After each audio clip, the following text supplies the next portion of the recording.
A paz do Senhor, meus irmãos. Amém. Sentados mesmo, abram a palavra de Deus. No livro do Evangelho de Mateus, no capítulo de número 5, e versículo de número 10 e versículo de número 11. Quantos acharam? Vamos ler juntos. Evangelho de Mateus, capítulo de número 5, versículo de número 10 e versículo 11. Vamos lá, vou contar 1, 2, 3 e toda a igreja lê bem forte. Vamos lá, 1, 2, 3.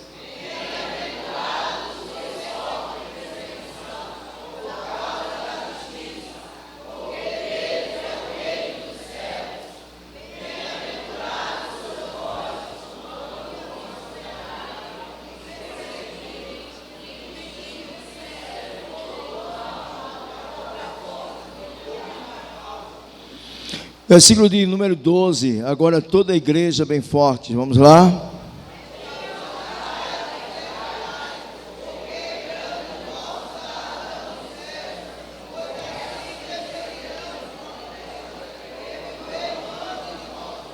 Queridos, hoje é o dia do DIP, dia da igreja perseguida. E depois de uma peça tão comovente, tão profunda que nós acabamos de presenciar, nós gostaríamos de trazer nesse pouco tempo uma reflexão sobre esse tema tão importante. E queremos basear essa reflexão sobre o tema perseguição versus intimidação, perseguição versus avivamento. Uma coisa que nós começamos a considerar a princípio é que todas as vezes que houver um avivamento, ele foi antecedido por uma perseguição. Os momentos que a igreja mais vivenciou fé, os momentos que a igreja mais adorou com profundidade, os momentos que a igreja mais evidenciou milagres, foram os momentos que ela foi perseguida. Antes de cada avivamento, houve uma grande perseguição contra a igreja. Havia esses fatores sociais de perseguição e havia os fatores espirituais de explosão de milagres e explosão de avivamento. Aqui nesse texto, Jesus estava estabelecendo as bases do caráter dos seus apóstolos, dos seus discípulos. Ele estava afirmando as bases da fé daqueles que haveriam de revolucionar o planeta com a mensagem do cristianismo. E uma das bases que ele coloca, irmãos, quando ele ensina as bem-aventuranças, é exatamente colocar o fator perseguição entre as bem-aventuranças. E aí ele diz que bem-aventurado os que sofrem perseguição, ou seja, a perseguição não deve ser um motivo de murmuração da igreja. A igreja não deve reclamar porque é perseguida. A igreja não precisa se revoltar porque ela é perseguida. A partir do momento que nós assumimos a nossa fé em Cristo, o apóstolo Paulo diz que nós agora todos os dias somos levados como ovelha para o matadouro. Porque a igreja, irmãos, incomoda muita gente. A igreja começa incomodando o inferno, as hostes espirituais da maldade, o príncipe deste século se incomoda com a igreja incomoda o sistema, a igreja incomoda os homens que estão mergulhados na iniquidade, na corrupção. Mas o próprio Jesus, presbítero Jó, ele disse na sua palavra que a igreja estava edificada sobre a pedra que era ele mesmo, e que as portas do inferno não prevaleceria contra a igreja do Senhor Jesus de Nazaré. Então Jesus afirma essas palavras. E quando Jesus, presbítero Wilson, estava estabelecendo isso, ele estava dizendo assim: olha, ser crente significa ser perseguido. Ser cristão, seguir o evangelho significa estar vulnerável a perseguições constantes. Mas as perseguições não devem ser levadas a uma dimensão de murmuração, mas uma compreensão de bem-aventurança. E nessa compreensão Jesus ele diz: bem-aventurados que sofrem perseguição por causa da justiça, E essa palavra justiça aqui, Diácono Jean, significa exatamente por causa da justiça do meu evangelho, por causa da justificação pelo sangue do Cordeiro. E aí ele continua, a missionária Cecília, dizendo, porque deles é o reino dos céus. Jesus estava dizendo assim, os céus é lugar para quem é perseguido por causa da fidelidade. Hernandes perdeu as filhas, perdeu a esposa e perdeu a sua própria vida, mas Hernandes ganhou a coroa de vida eterna. Alabacamaná. Hernandes perdeu a oportunidade de não aceitar como eles queriam subornar a fé de Hernandes. Hernandes rejeitou viajar de avião pago por um governo opressor, comunista e corrupto. Mas Hernandes, após ser morto, ele foi até a presença do Senhor e foi recebido em glória na eternidade. Quantos podem glorificar e exaltar o nome de Jesus? E é por isso, irmãos, que a palavra de Deus diz que é deles o reino dos céus. O reino dos céus não está preparado para crentes profanos, crentes light, crentes fracos, crente fofo, crente que desiste, crente que troca Jesus por um rabo de saia, crente que troca Jesus por uma barra de ouro, crente que troca Jesus por propostas de Acabe. O reino dos céus é para aqueles que serão fiéis até a morte, para aqueles que abrirão a sua boca e dirão sempre Maranata, Maranata, Maranata, Maranata, Maranata, ora vem Senhor Jesus. Oh, Hanabanaia, Suriandaha. Jesus expõe isso. No versículo de número 11, ele diz assim, bem-aventurados sois vós,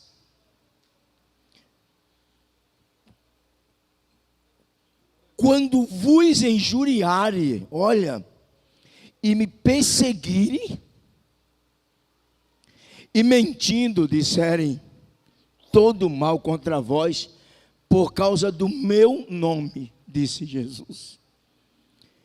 A perseguição, porque você está sendo fiel ao nome de Jesus, porque você está sendo fiel a Jesus, não é aquele sofrimento que você atrai por causa da sua rebeldia, por causa da sua vida profana, mas é aquele sofrimento e aquela perseguição que ela só está acontecendo porque você resolveu ser crente. Ela só está acontecendo porque você resolveu fazer a vontade de Deus e ir fazer missões. Ela só se levantou a partir do dia que você disse, Senhor, eu quero um compromisso sério contigo. Aí Jesus está dizendo assim, quando esta perseguição se levantar, porque você resolveu fazer a minha vontade, se alegre, exulte, celebre, porque eu tenho preparado para vocês um grande galardão na eternidade. Por causa do meu nome, disse Jesus, eu estou preparando um galardão para vocês. Queridos, nós observamos essa perseguição acompanhando a igreja em todos os momentos. Na era cristã, a gente percebeu o quanto o profeta João Batista ele foi perseguido. João Batista perdeu a cabeça, mas não perdeu a consciência. Herodes e Herodina estavam ali em um relacionamento ilícito, em adultério, enganando pessoas, lubridiando pessoas. E João Batista disse, olha, você está em adultério, ela está em adultério. E ela pediu a cabeça de João Batista e fez tudo para que João Batista retrocedesse nas afirmações dele. Mas ele perdeu a cabeça, mas ele não perdeu a consciência. A cabeça de João Batista foi para o prato, mas a consciência de João Batista não se perdeu. Coloca um pouquinho mais de retorno aqui, por favor. Aí nós observamos, irmãos, o apóstolo Paulo. O que é que diz Paulo? O apóstolo Paulo, Estevão, Pedro, Tiago, Uns foram crucificados de cabeça para baixo. Quando foram crucificar um apóstolo, ele diz assim: olha, ei, vocês querem me crucificar? Me crucifique. Agora, eu não sou digno de ser crucificado na mesma posição que o meu Senhor foi. Me crucifique de uma outra posição. Aí eles foram crucificados de cabeça para baixo. Estevão, disseram para Estevão: você não vai negar a Jesus? Ele disse: não. E aí então ele foi morto a pedrada. Você sabe o que é uma pessoa ser morta a pedrada? Cada um que jogava uma pedra e o sangue de Estevão jorrava ali. E naquela hora, alguns esperavam, até os fariseus e algumas pessoas diziam assim: ele vai renegar, ele vai voltar atrás, ele vai fracassar agora. E enquanto ele jogava as pedras, Ayrton, a Bíblia diz que Estevão olhou e alguém ouviu Estevão falar.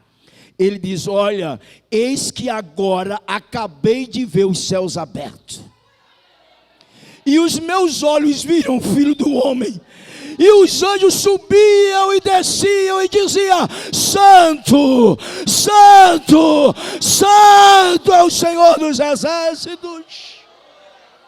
Alabra, camaná. Eu estou sentindo a glória de Deus aqui nesta noite. Isso é tremendo, isso é coisa extraordinária. Jesus não se troca. Jesus é o que nós temos de melhor. Igreja, Jesus está aqui. Te alegra com a presença dEle. Alabacamanai, anabanás. Jesus. Paulo apresentou o currículo dele, Lécio. No currículo de Paulo não tinha muitos cursos acadêmicos. No currículo de Paulo, diaconisa Mônica, não tinha muitas experiências de viagens com diplomatas, com magnatas, não. Sabe qual era o currículo de Paulo? Segunda carta de Coríntios, capítulo de número 11, versículo de número 22. Paulo diz para os irmãos: vocês querem conhecer o meu currículo? Vocês têm dúvida se eu fui chamado ou se eu não fui chamado? Se eu sou apóstolo verdadeiro ou se eu sou um apóstolo falso? Tá bom, vou apresentar para vocês meu currículo. Qual é o teu currículo, Paulo? Escuta. Versículo 22, capítulo 11 de 2 Coríntios. Sou hebreus, também eu. São israelitas, também eu. São da descendência de Abraão, também eu. São ministros de Cristo, falo como fora de mim, eu ainda mais em trabalhos, muito mais em açoites, mais do que eles em prisões, muito mais em perigo de morte. Muitas vezes recebi dos judeus 5 quarentenas de açoite menos 1. 3 vezes fui açoitado com varas. Uma vez fui apedrejado. 3 vezes sofri naufrágio. Uma noite e um dia passei no abismo.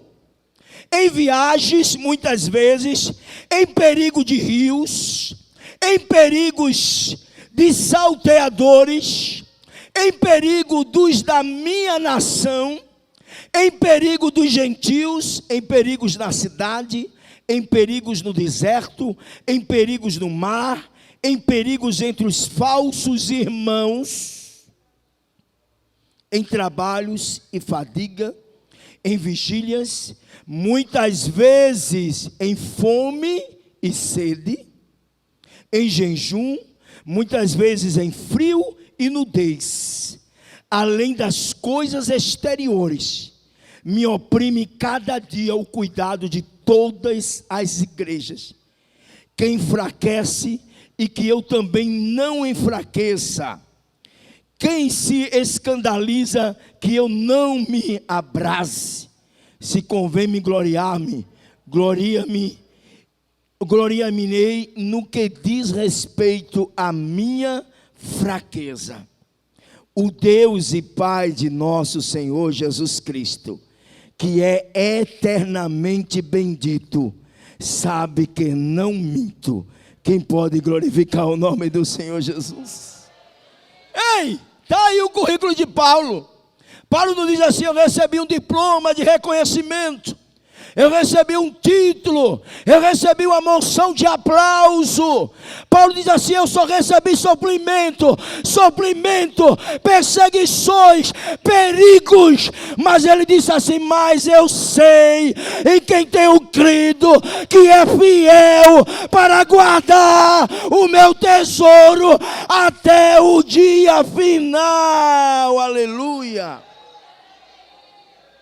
Quem pode dar um glória a Deus? Olha para o teu irmão e diga: ele está guardando o teu tesouro. Fala mais alto para ele e diga para ele: erga a sua cabeça, o teu galardão já está preparado. Alabranaya Shuriandaha. Esse foi o currículo de Paulo. Quando alguém quer apresentar o seu currículo, ele diz assim: ó, tenho 3 diplomas, tenho 4 anéis. E tem pessoas, quando tem muitos anéis, eles fazem questão de botar 4 anéis no dedo. Esse é o meu currículo. Paulo diz assim: olha, eu até aprendi aos pés de Gamaliel, mas Paulo não apresentou que era discípulo de Gamaliel. Paulo apresentou: eu levo as marcas do sofrimento de Cristo. E ele disse assim: para mim é um privilégio poder levar na minha carne o que resta do sofrimento de Cristo. Eu sou marcado, mas as marcas é por causa do amor, por causa da fé, por causa das obras, por causa das almas, por causa da missão. Jesus nesta noite está despertando o crente para a obra missionária. Quem pode dar um brado de glória para o Senhor nesta noite? Foi esse o currículo do apóstolo Paulo. Mas deixa eu dizer uma coisa para vocês, para terminar. Paulo, ele foi decapitado em Roma. E quando Paulo estava pronto, esperando só a ordem do imperador para chamar Paulo à praça, para Paulo ser decapitado. Olha aqui, para você que deixa o evangelho, deixa a obra por besteira.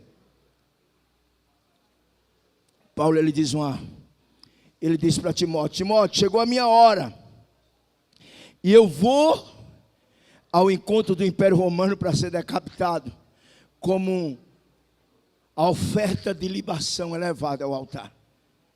A minha vida será oferecida ao Senhor. Eu não vou revoltado, eu não vou reclamando, eu não vou culpando A, B, pastor, eu não vou culpando Pedro, Tiago, eu não vou culpando quem me mandou. Eu tenho alegria.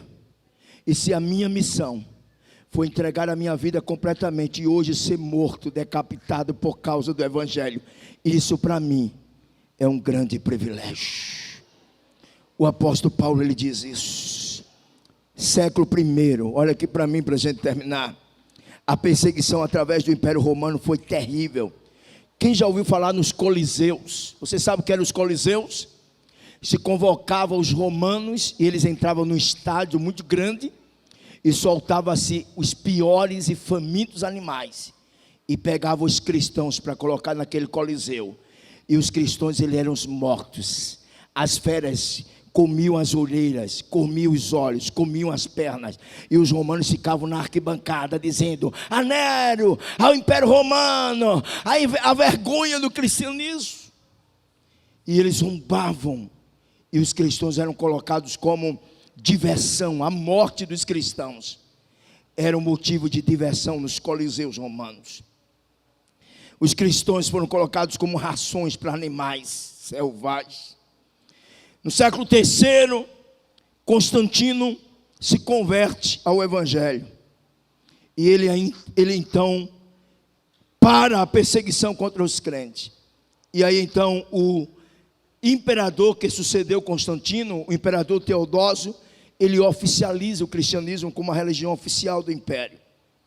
Mas aí então no final do século V, acaba-se o Império Romano e ele entra em declínio, pelo menos no Ocidente. E aí então começa agora a Idade Média, século XV.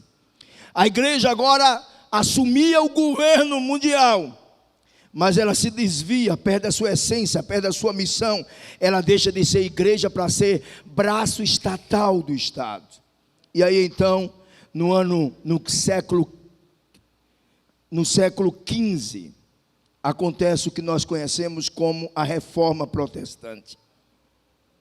E um homem chamado Martinho Lutero, ele vai na capela de Wittenberg, na Alemanha, e ele crava as 95 teses.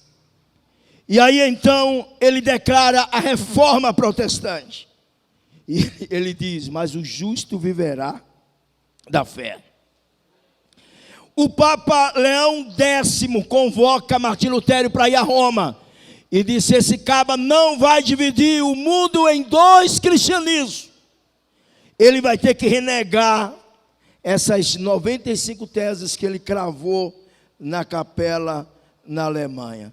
Quando informaram a Martinho Lutero, disse: Leão X lhe convoca para ir ao Vaticano, e já está preparado toda a carruagem para a viagem. E o que é que você diz? Estou pronto para ir. Vai enfrentar? Vou. Já preparou sua defesa? Já. Eu estou plenamente convicto que ainda que a quantidade de demônio que exista sobre Roma seja igual à quantidade de telhas que estejam sobre aqueles casarões, eu irei em nome do Senhor, que é maior do que o Papa, que é maior do que Roma. É esse Deus que a igreja serve. Quem pode dar glória para o Senhor nessa hora? Martinho Lutero vai para Roma e ele defende a sua fé. E aí então o mundo é dividido entre catolicismo e protestante. A igreja católica começa agora, presbítero Sabino, o chamado movimento da Contra-Reforma. O Papa diz que Hitler foi o homem mais cruel da terra. Mas se você puxar nos escritos, a igreja católica fez coisas cruéis contra os protestantes, semelhante ao que Hitler fez contra os judeus. O movimento de Contra-Reforma dizia assim: aonde tiver um crente, aonde tiver um protestante, por ordem do Papa, chegava-se dentro das casas, queimava-se o dono da casa, a esposa, os filhos. Lá na Europa, crentes protestantes eram arrancados da sua casa. As Bíblias eram queimadas nas praças de Paris, de Roma, de Madrid. E os crentes eram queimados em nome de uma ordem papal. Perseguição. Mas a porta que Deus abre, ninguém fecha. A perseguição se levantou, mas a igreja está de pé. Os séculos passaram, mas a igreja está dizendo: a Ele a glória. Alabraia, Shuriandarabamaha. A Ele a glória, a Ele a glória. Passou-se séculos. Século XVIII, a igreja católica apostólica romana perde o seu posto de governadora do planeta. E aí então o Estado se liberta da ordem eclesiástica da igreja católica romana. E inicia-se o século XVIII. Presbítero Danilo. E começa com o movimento do contratualismo. O homem entende que precisa de uma liderança, de um governo. Vou terminar. Vem então o Estado Civil, recheado por movimento do absolutismo e consecutivamente o liberalismo. O absolutismo de um líder semideus, onde todas as pessoas submeteram a sua liberdade à ordem e ao comando deles. Mas aí então vem o clamor da França, Revolução Francesa, igualdade, liberdade e fraternidade. Não podemos estarmos debaixo de um governo tirano, tem que ter liberdade. Nasce então o Estado liberal, liberdade religiosa, liberdade de fé, liberdade de expressão, liberdade de pensamento. Mas aí então depois surge, na sequência do Estado moderno, o Estado social, e em seguida o Estado democrático de direito. E em 1787, os Estados Unidos, baseado na tradição judaica cristã, promulga a sua primeira Constituição. Liberdade religiosa, liberdade de fé.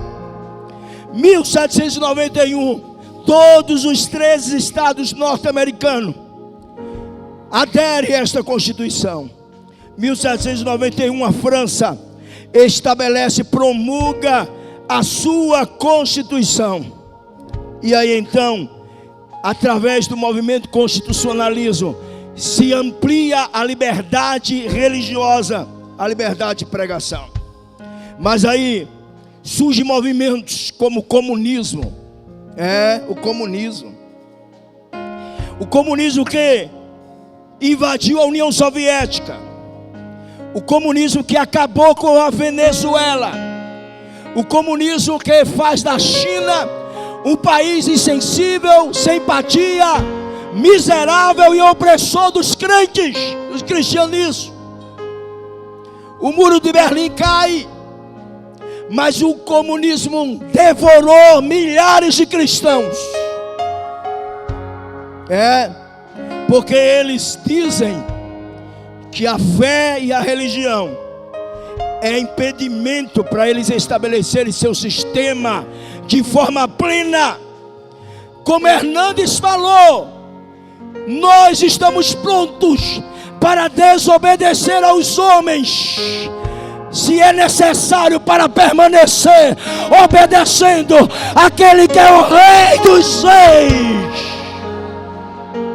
Alá, bracamaná, tem fogo de Deus, tem glória do Senhor aqui nessa noite. Alabaia Shuriandarabaná. Cuba matou pastores. Fidel Castro já está lá recepcionado do inferno. O comunismo perseguiu o cristão desde o seu surgimento ali na União Soviética. Invadiu a China,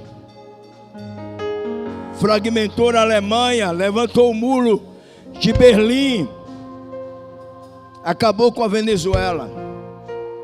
Olha aqui para mim. E aí então vem uma outra religião miserável.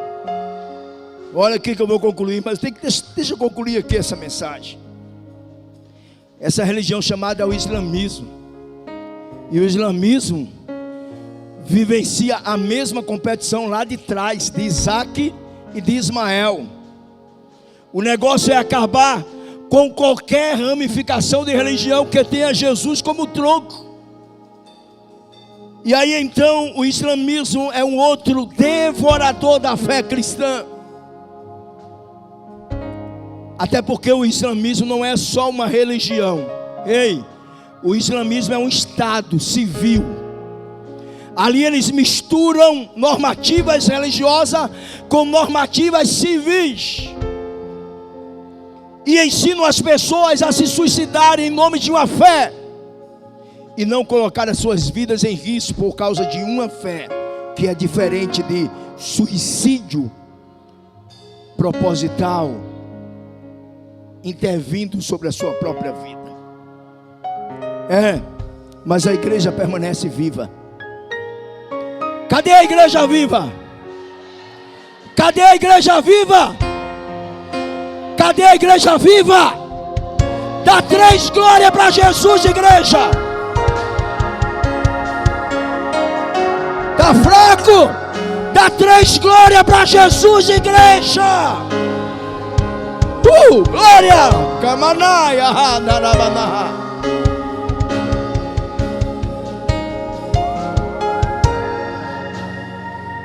Ei! Mas concluindo, a perseguição contra a igreja contemporânea, é aqui que eu vou chegar, abra o olho. Comunismo rotula o cristianismo de capitalismo selvagem. O cristianismo nunca defendeu um capitalismo selvagem. Há coisas ruins também no capitalismo. Capitalismo que concentra renda em poucas pessoas e leva multidões à miséria, não é aprovado por Deus também. Mas aí o comunismo diz: olha, o capitalismo levou centenas de países e milhares de pessoas à miséria. A culpa é do capitalismo, porque concentra riqueza num número pequeno de pessoas, enquanto expõe a maioria na miséria. E o culpado disso é o cristianismo. O cristianismo nunca aprovou um capitalismo selvagem. Jesus nunca aprovou capitalismo selvagem. E eles querem jogar a culpa da fraqueza do capitalismo na conta da igreja. A igreja não anda pelas óticas dessa terra. A igreja é peregrina aqui. A cultura da igreja é a cultura dos céus. A igreja está marchando para Jerusalém. Se você crê, dá um brado de glória para o Senhor Jesus. Perseguição contra a igreja no Brasil. Vou concluir com chave de ouro. Como pastor, acabou-se o império, Brasil deixou de ser colônia de Portugal, o evangelho cresce, o protestantismo cresce no Brasil, presbítero Sabino. E aí então, cristãos saem no sertão, debaixo de pedra, debaixo de bala. Aqui mesmo na zona da Mata, pastor Zé da Paz conta que ele foi evangelizar em Água Preta, e o padre da cidade mandou expulsar ele lá de Água Preta, porque éramos chamados de bode, que íamos para os cultos berrar. Mas a igreja prosseguiu. E agora eles têm que engolir que a igreja é 30% dessa população. Quem pode dar glória para Jesus?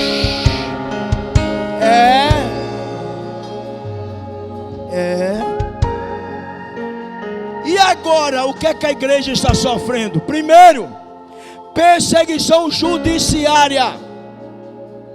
O judiciário do Brasil está mergulhando-se numa depravação moral sem precedente. Em que, pastor? Recentemente o ministro Barroso, um dos ministros do Supremo Tribunal Federal, sabe o que é que ele, como relator, em relação à ação provocada de respeito à evangelização por parte dos protestantes evangélicos lá nas tribos indígenas, o voto dele foi proibir que o evangelho seja pregado aos índios. Os índios são seres humanos, e Jesus disse: este evangelho deve ser pregado em testemunho a todas as gentes, e nesse objetivo estão os índios também. Pregar o evangelho agora, segundo o Supremo Tribunal Federal, aos indígenas é crime. Que ele bota a gente na cadeia, que ele mande os nossos missionários para a cadeia, mas ninguém detém, a obra é santa. A igreja não vai parar de pregar. Missionários não vão deixar de ser enviados para as tribos indígenas, porque o Brasil é do Senhor Jesus. Na hora certa, o braço de Deus vai agir. Vou entregar o recado todo. Glória! Olha para o teu irmão e diga: o Senhor está conosco. O braço forte de Deus está conosco.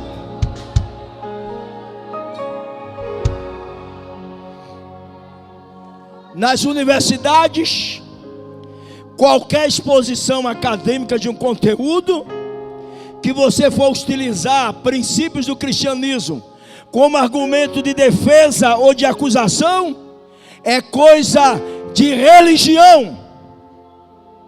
Recentemente a gente apresentou um trabalho sobre a eutanásia, e há um movimento para legalizar a eutanásia no Brasil, e dizer que a eutanásia não é algo cultural, baseado nos bons costumes desta nação, e que não é conservador liberar a prática da eutanásia. Para eles isso é negócio de religião, porque a questão é desmontar, é desconstruir. Mas a igreja vai continuar dizendo: não a pena de morte, não a eutanásia, não a tudo aquilo que contraria a palavra. Não. E agora, para acabar de fechar, o presidente da República vai ao Foro de São Paulo, que movimenta toda a linha de esquerda da América Latina, e no seu discurso, que foi exposto para todo o Brasil, o líder que nos representa como o executivo maior da nação, sabe o que é que ele afirma? Olha, para ele, diz ele e afirma abertamente, o senhor Luiz Inácio Lula da Silva, ser chamado de comunista, para ele é um orgulho. E sabe o que é que ele diz mais? Esse discurso de defesa da família e defesa dos bons costumes é uma narrativa que eles vêm aprendendo desde antes a desconstruir e a falar contra. Ou seja, ele deixou claro: é contra famílias, é contra valores familiares, é contra os bons costumes. A igreja vai se calar? Não. A igreja está firmada sobre a rocha. A igreja vai continuar dizendo: pecado é pecado. Nós iremos morar nas mansões celestiais. Dá um glória para Jesus aí bem forte. Ei. Sabe o que é que o judiciário coloca? Criminalizar, proibido Sabino, o direito do contraditório. Ou seja, alguém querer ser gay, problema de quem quer ser gay. Problema. Todo mundo tem liberdade para ser o que quiser, escolher o que quiser. Agora, me impor um crime, se eu discordar da escolha de alguém, isso é perseguição.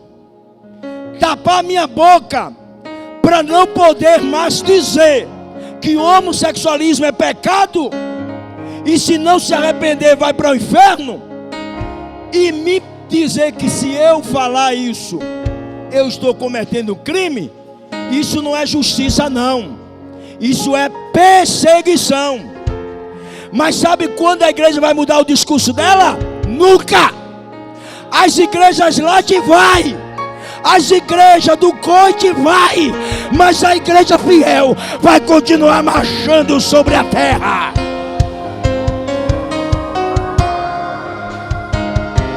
Glória! Glória!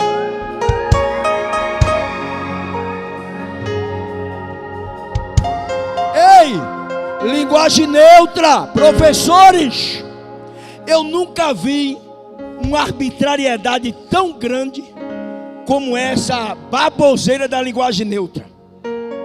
Para os pedagogos e os formados em letras sabem o que eu estou dizendo. Isso é uma agressão à nossa gramática. A tal da linguagem neutra é uma agressão à gramática portuguesa. Mas o negócio agora é esse. Não pode dizer mais ele e ela. Tem que dizer todos. É infeliz. Quer mudar até a nossa forma de falar. Não pode mais fazer certidão de nascimento. Nasceu uma menina, nasceu um menino. Está tudo desmantelado. A lei é para proteger a minoria, mas não pode calar a boca de quem quer discordar. E eu quero concluir dizendo, Paulo afirma: não vos conformeis com este mundo.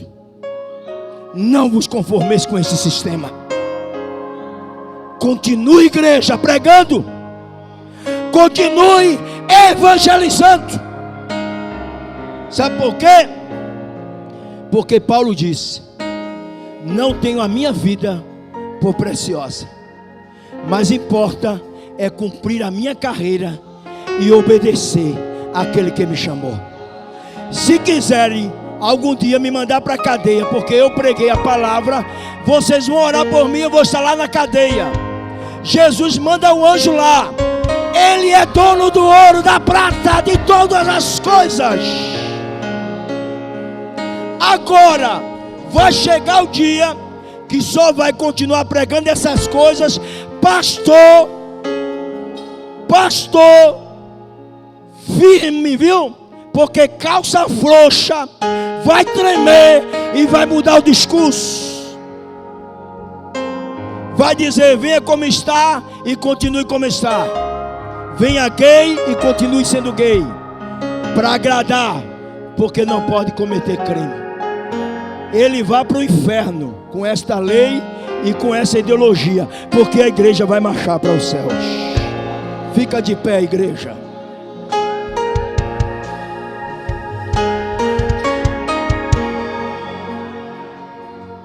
Quem pode adorar o Rei dos Reis?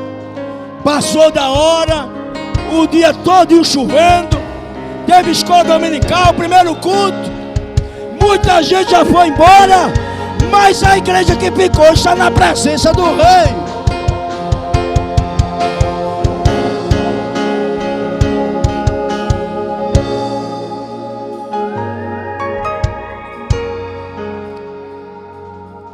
Nesta noite, Jesus, Ele te chama para a palavra. Igreja do Senhor, seja firme.